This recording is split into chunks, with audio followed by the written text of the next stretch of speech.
600 पाकिस्तानी शाम में फंस गए। वज़ीर आज़म शहबाज शरीफ का लबनानी वज़ीर आज़म नजीब मिक़ाती से राबिता। शाम से पाकिस्तानियों के इनखला के लिए मदद मांग ली। कहा शाम के तमाम एयरपोर्ट्स इस वक्त बंद हैं। पाकिस्तानियों का शाम से इनखला लबनान के जरिए ही मुमकिन है। लबनानी वज़ीर आज़म ने फंसे हुए पाकिस्तानी शहरियों को वीज़े देने की यकीन दहानी करानी। कहा पाकिस्तानियों की हर मुमकिन मदद करेंगे।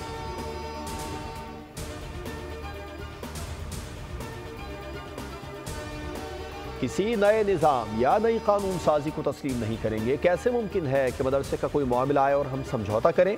मदारिस रजिस्ट्रेशन का मौजूदा निज़ाम बरकरार रखा जाए। मदारिस रजिस्ट्रेशन के मुस्बत असरात के उन्वान से उलमा मशाइख के बड़े इजलास में उलमा कराम का मुत्तफ़िक़ा मुतालबा। अल्लामा ताहिर अशरफी, राग़िब नईमी, खालिद मकबूल, डीजी मजहबी तालीम, मेजर जनरल रिटायर्ड डॉक्टर गुलाम कमर और दीगर मुक़र्रीन का खिताब। कहा मुआहदे के तहत तमाम मदारिस डायरेक्टोरिएट जनरल मजहबी तालीम से रजिस्टर्ड होंगे।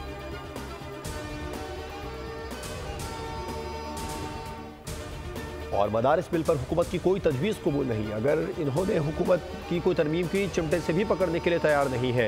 इजलास बुलाकर उलमा को तकसीम करने की साजिश की गई। हुकूमत इस मामले को सियासी अखाड़ा न बनाए। सरबराह JUI मौलाना फजलुर रहमान की न्यूज़ कॉन्फ्रेंस उलमा मशाइख कॉन्फ्रेंस पर रद्द-ए-अमल में कहा उलमा के मुकाबले में उलमा को लाकर कौम को गुमराह किया जा रहा है। अपनी नहीं मदारिस के हुकूक की जिद्दोजहद कर रहे हैं। तसादुम नहीं चाहते, मदारिस की रजिस्ट्रेशन चाहते हैं। मुझे पता है बेचारे को बिल पर दस्तखत करने से क्यों रोका गया।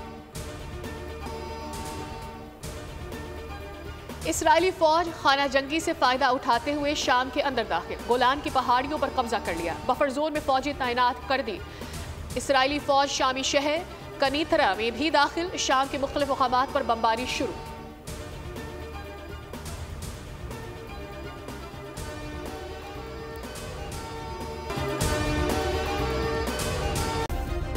सब्सक्राइब करें और बेल दबाएं ताकि कोई खबर रह न जाए।